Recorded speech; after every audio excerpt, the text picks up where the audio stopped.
Hello, good morning students. Today I am going to start a new chapter from politics. Okay. What is democracy and why democracy? So, two questions.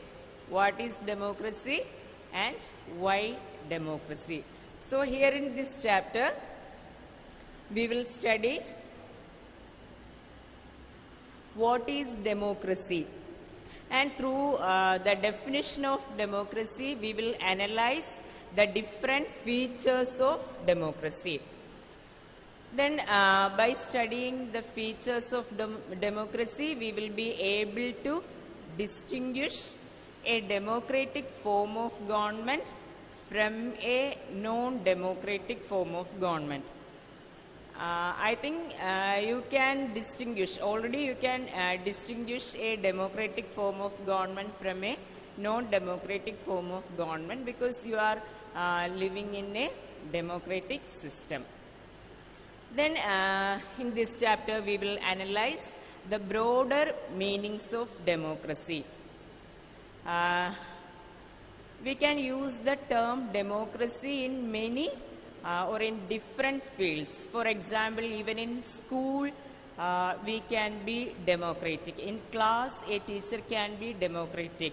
If the teacher is biased, we can't say that he or she is taking class in a democratic way. Okay, so there is broader meanings for the term democracy.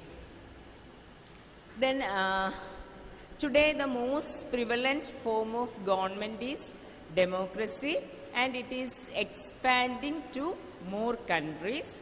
So why it is expanding to more countries? Because it is better than the other forms of government. So why it is better than the other forms of government? So all these things will be analyzed in this chapter. Okay. So first topic, what is democracy? So you are living in a democratic system of government, or you are living in a democratic country, that is India, and I think you are familiar with different democratic practices. So can you give names of different forms, different democratic practices followed in our country? Anything coming in your mind? So election is a democratic practice. Okay.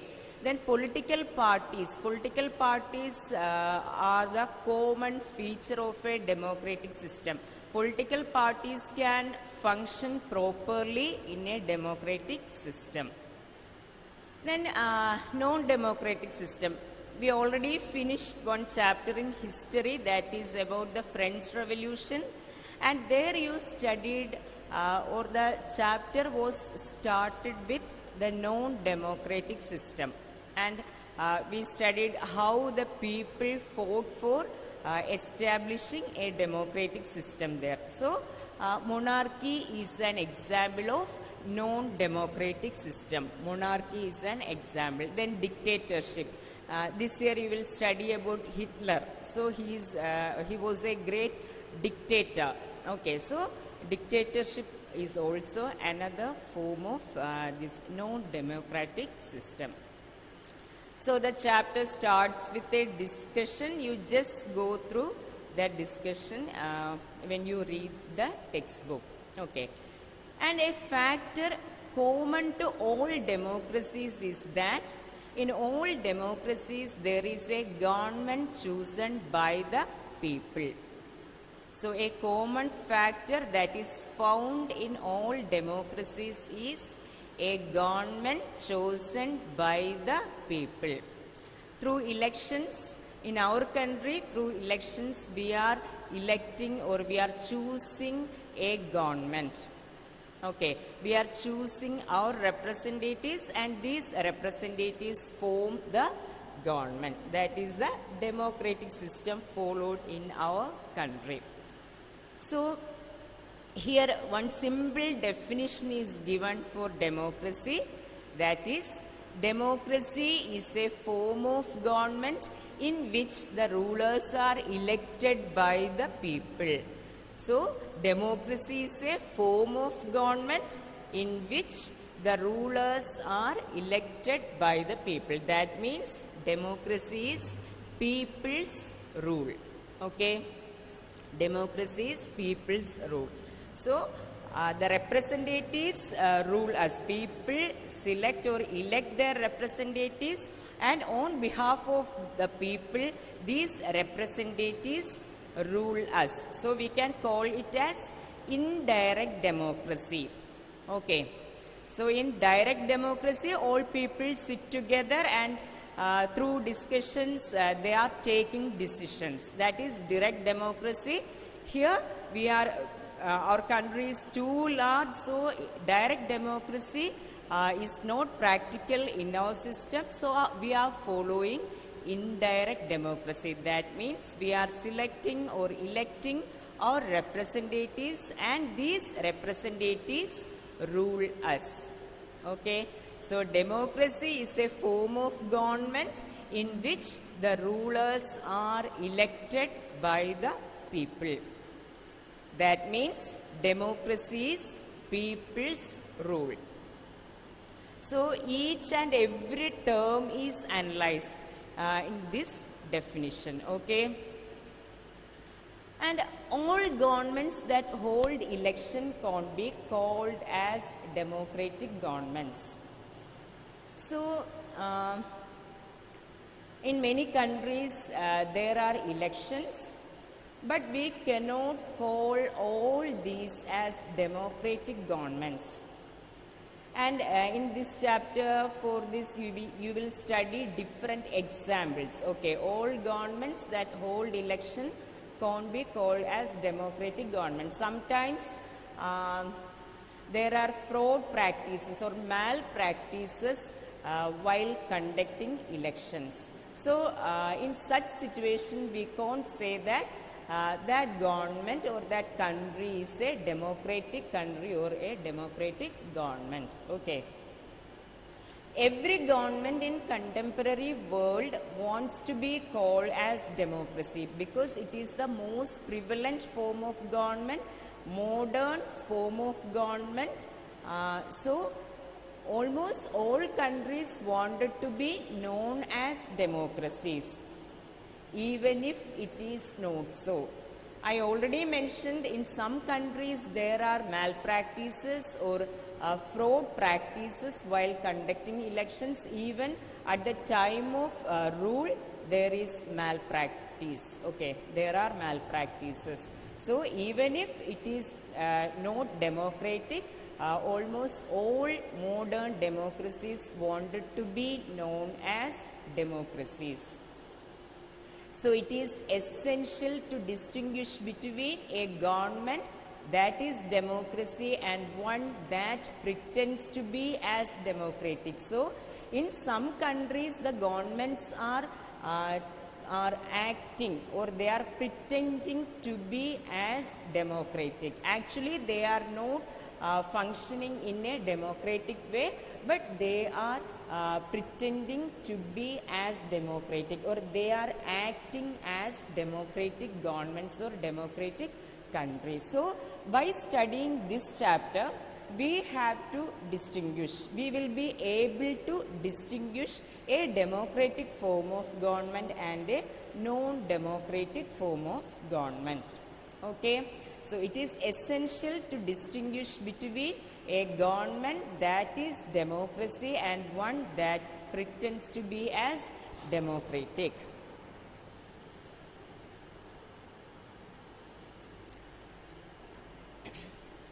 So here we will study. I already mentioned that through that definition, that simple definition, we will study the features of democracy. Okay. We will go through that definition, and through that definition we will study all the features of democracy. Then who are the rulers? In democracy, who are the rulers? I already mentioned the people elected by the, or the representatives elected by the people are the rulers. Okay. Then what kind of election constitutes a democratic election? If there are no fraud or malpractices, we can call that as a democratic election. Okay. Then who are the people who can elect the rulers or get elected as rulers? Then who are the people who can elect the rulers? In our system, all the adults have the right to vote. There is no distinction between the rich or the poor, educated, uneducated. There is no distinction. All the adults have the right to vote. And sometimes these people are get elected as rulers. People contest in elections and they are elected as the representatives or become the rulers. Then what kind of a form of government is democracy? Is this monarchy or dictatorship or military rule? Then we have to identify which form of government can be called as a democracy. So through different examples we will study the features of democracy. So what is democracy?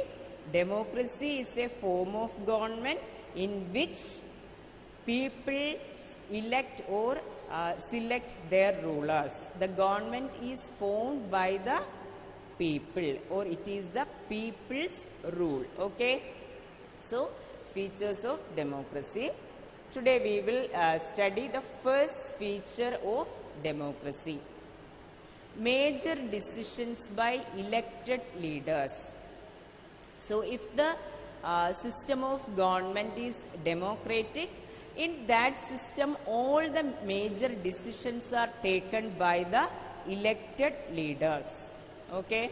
All the important decisions in a country are taken by the elected leaders. So here the example is from Pakistan. Okay. So in Pakistan in 1999, General Pervez Musharraf led a military coup in October 1999. So he was a military officer, and through one military coup he could overthrow the existing democratic government. And the government was under the leadership of Nawaz Sharif. So this Pervez Musharraf, through a military coup, overthrew the democratic government led by Nawaz Sharif. And he declared himself as the chief executive. Okay. And later changed his designation as president. So in Pakistan, in October 1999, General Pervez Musharraf led a military coup, and through this military coup he could overthrow the democratically elected government under the leadership of Nawaz Sharif, and he declared himself as the chief executive. So you have to think, is this possible in a democratic system? Actually, Pakistan is considered as a democratic country, but it occurred or it happened in Pakistan in 1999. So after declaring himself as the chief executive, he changed his designation as the president. Okay.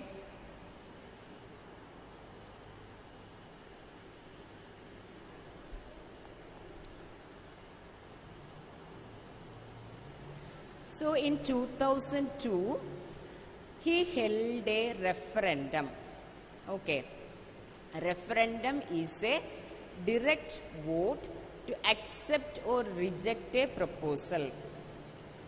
before implementing a proposal or when a proposal is planned, the government can take the opinions of the public.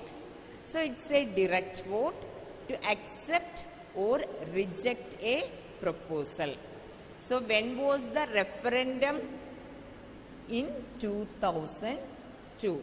So he wanted to know the opinion of the people. Actually, he was acting that he was interested to know the opinion of the people. Okay. So in 2002, a referendum was held in Pakistan. Then what is a referendum? It is a direct vote to accept or reject a proposal. So through this referendum, he got, Pervez Musharraf got an extension of 5 years. So through this referendum, Musharraf was granted 5 years extension. So I already mentioned that he was acting. He was acting that he was interested to know the public opinion. Okay. So this referendum faced many criticism. Actually, this referendum was based on malpractices and fraud practices. So this referendum was based on fraud or malpractices. Then who criticized this referendum? The Pakistan media, then human rights organizations and several democracy activists. So after declaring himself as the chief executive, he declared his designation, or he changed his designation. Pervez Musharraf changed his designation as the president. So he wanted to continue on that designation for another 5 years, for the next 5 years. So he held a referendum in 2002. Then what is referendum? Referendum is a direct vote to accept. People can accept or reject. Okay. So it's a direct vote to accept or reject a proposal. So what was the result of the referendum? The referendum granted 5 years extension to Pervez Musharraf to continue on the president's designation. Okay. So this referendum was criticized by many, especially Pakistan media, then human rights organizations and several democracy activists. Okay.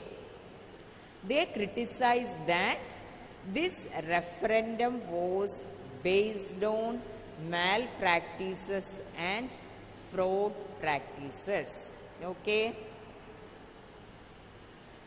So in the same year, in the month of August, he issued a legal framework order. Actually, he wanted to amend, or he wanted to change the constitution of Pakistan. Amend means change. Change. Okay. So in August 2002, Pervez Musharraf issued the legal framework order, and through this order, the government or Pervez Musharraf wanted to change or wanted to amend the Pakistani constitution. So by this amendment or by this change of constitution, the president can dismiss the national and provincial assemblies.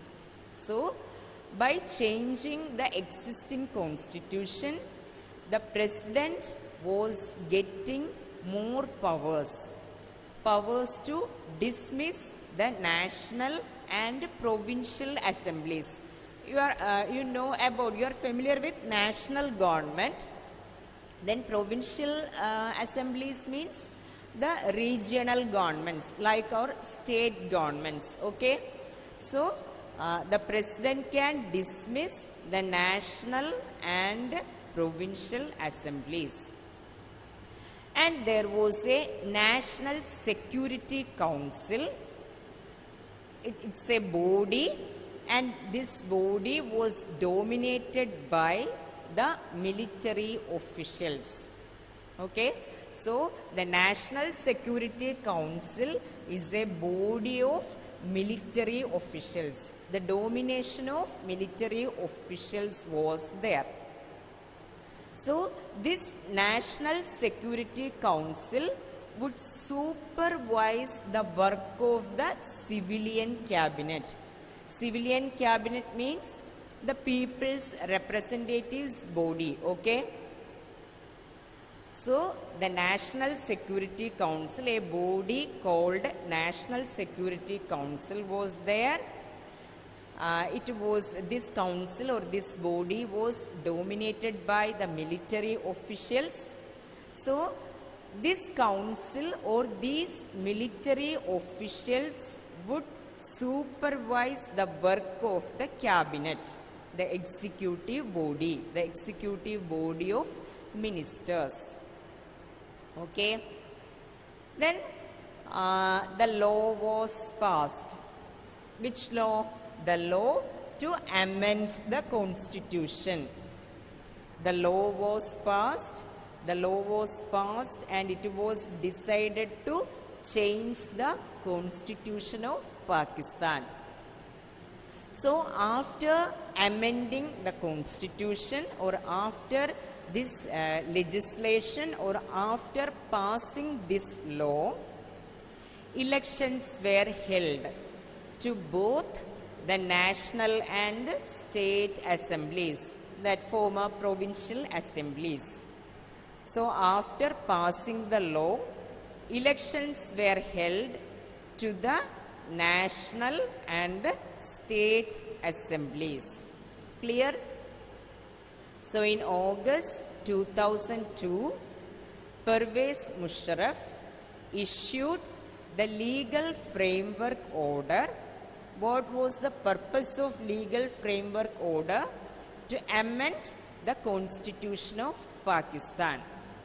So by amending the constitution, the president would get the powers to dismiss the national and provincial assemblies. And again, there is a body called National Security Council, which was dominated by the military officials, and this body, this National Security Council, could supervise the work of the civilian cabinet. So after passing the law, elections were held to the national and state assemblies. So here Pakistan is pretending, the Pakistani government was pretending as the democratic form of government. So they conducted these elections to the national and state assemblies. Why did I say that they were pretending? Pakistan was pretending. Why did I say like that? Because the president himself, he declared himself as the president, and then he conducted one, or he held a referendum.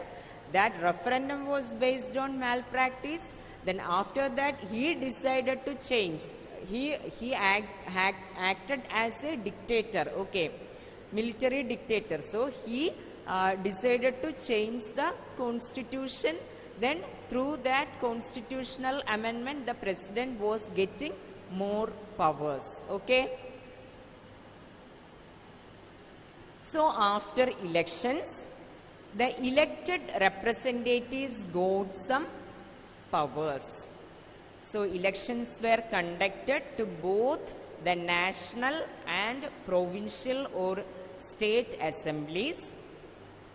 So after elections, the representatives, people's representatives got some powers, not all powers.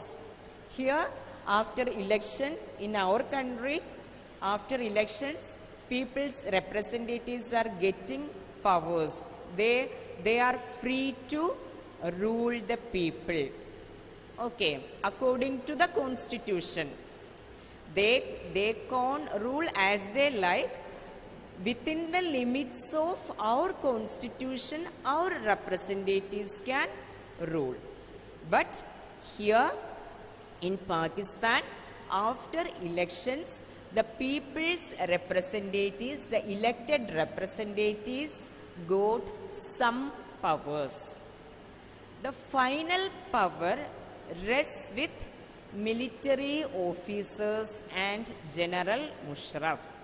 So what was the feature of the Pakistani system at that time? The final power, who got the final power to take all decisions?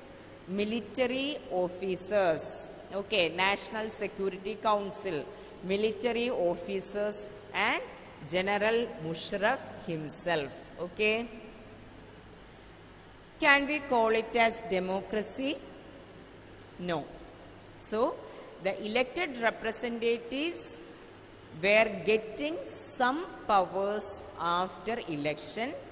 Final power rests with military officers and General Musharraf himself. Okay. So, people might have elected their representatives there through elections. The Pakistanis, the Pakistan people, they might have elected their representatives. Actually, the people were innocent. They might have elected their representatives. But who got the real power? The parliament got the real power? No. Who got the real power? The military officers got the real power. Okay? In Pakistan, the elected parliament or the government didn't get the actual power. The real power with those who are not elected. Okay, so General Musharraf and the military officers, they were not elected. So the real power rests with those who are not elected.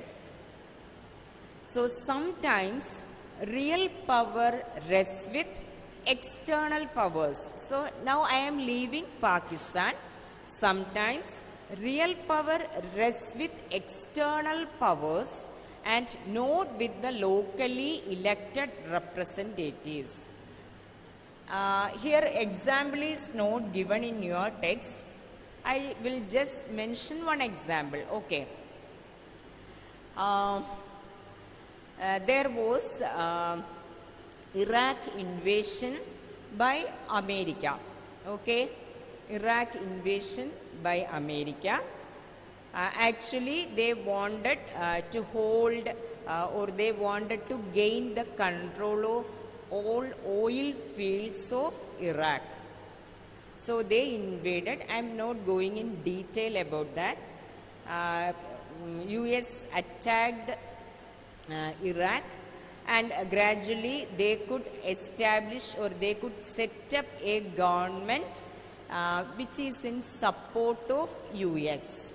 Okay, so there we can say that there was a government in it was in the period of 2000. In 2003 there was an invasion of US on Iraq. Okay, so there the actual control of power was in the hands of the US. Actual control of power was in the hands of US. That means the real power rests with external power. So who is the external power here? The US. Okay. and not with the locally elected representatives. There was a government in Iraq at that time, but it was also elected government or democratic form of government, but this government was in favor of the US. Okay, they worked in support of the government, support of the external power, that is the US. So in this case, sometimes the real power rests with external powers and not with locally elected representatives. Actually, a body of elected representatives was there, but the real power was in the hands of the US. Okay, it may also happen in our world. So we can call these two types of governments as people's rule. Okay, these two types of rules are not included in people's rule. If it is a people rule, the rule should be conducted by the people's elected representatives. Okay, in Pakistan, elections were conducted, but there was a body of military officers to control that cabinet. Okay, and the president had powers to dismiss all the levels of government, the central and state governments or central and provincial governments. And here in the second case, sometimes some external powers are holding control. Okay, the real power rests with the external powers, not with the locally elected representatives. In Iraq, the locally elected representatives had no actual power. All important decisions were taken by the US. It is also not a democratic system. Okay.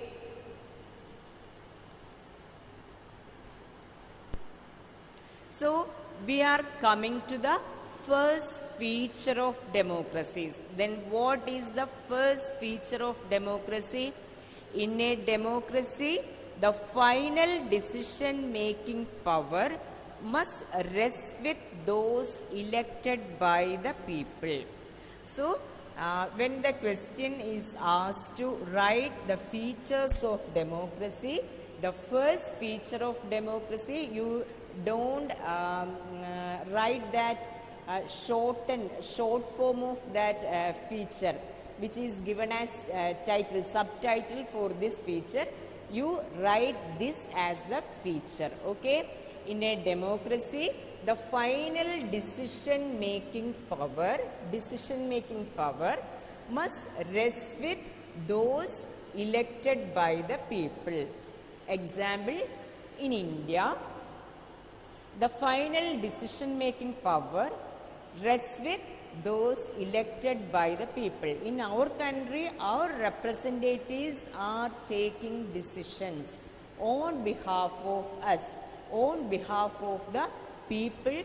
Our representatives are taking decisions. Okay, and there is no body of military officers or any other outer body to control this cabinet in our country.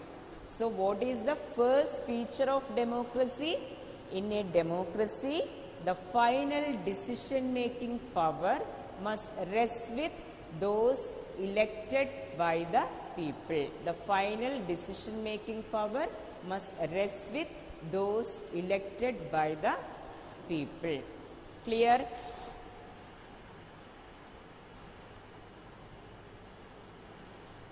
So once again, our first feature, major decisions by elected leaders. Then in Pakistan, in 1999, General Pervez Musharraf led a military coup and he overthrew the democratically elected government of Nawaz Sharif.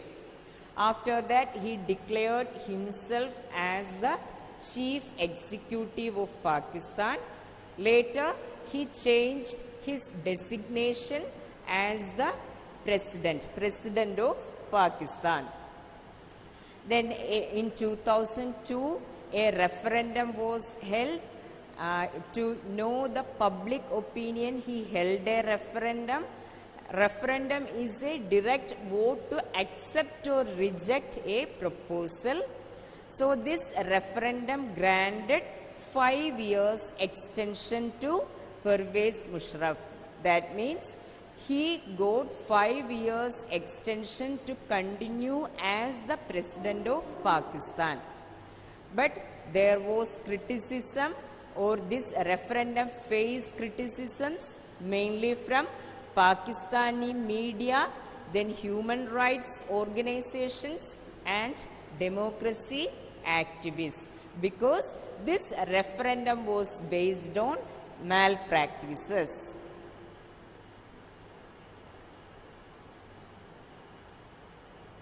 So in August 2002, Pervez Musharraf issued a legal framework order. He wanted to amend the constitution. He wanted to change the constitution of Pakistan. So by this amendment, the president can dismiss the national and provincial assemblies, provincial or state assemblies. And there is a body called National Security Council, and this council was dominated by the military officials, and this council would supervise the work of the cabinet, the civilian cabinet. So law was passed to change the constitution. After passing this law, elections were held to both the national and state assemblies. So after elections, the elected representatives got some powers.